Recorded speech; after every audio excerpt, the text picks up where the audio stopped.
సోమవారం జరిగిన మ్యాచ్లో హైదరాబాద్ వర్సెస్ లక్నో జట్టు తలపడ్డాయి.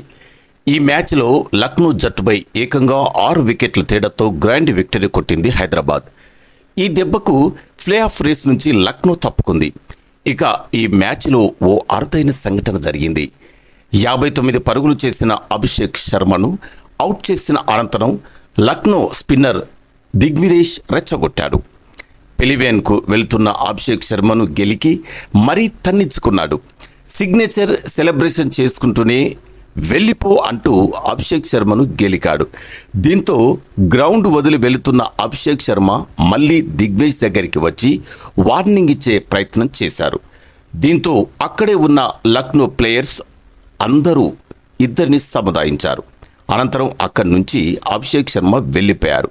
ఇక ఈ మ్యాచ్ అనంతరం ఈ ఇద్దరు యంగ్ క్రికెటర్లను ఇషాన్ కిషన్ కలిపేశారు.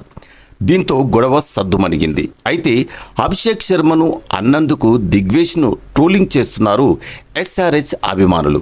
కాగా ఇప్పటికీ ఐపీఎల్ 2025 టోర్నమెంట్ నుంచి హైదరాబాద్ ఎలిమినేట్ అయింది. తాజా ఓటమితో ప్లే ఆఫ్ రేస్ నుంచి లక్నో తప్పుకుంది.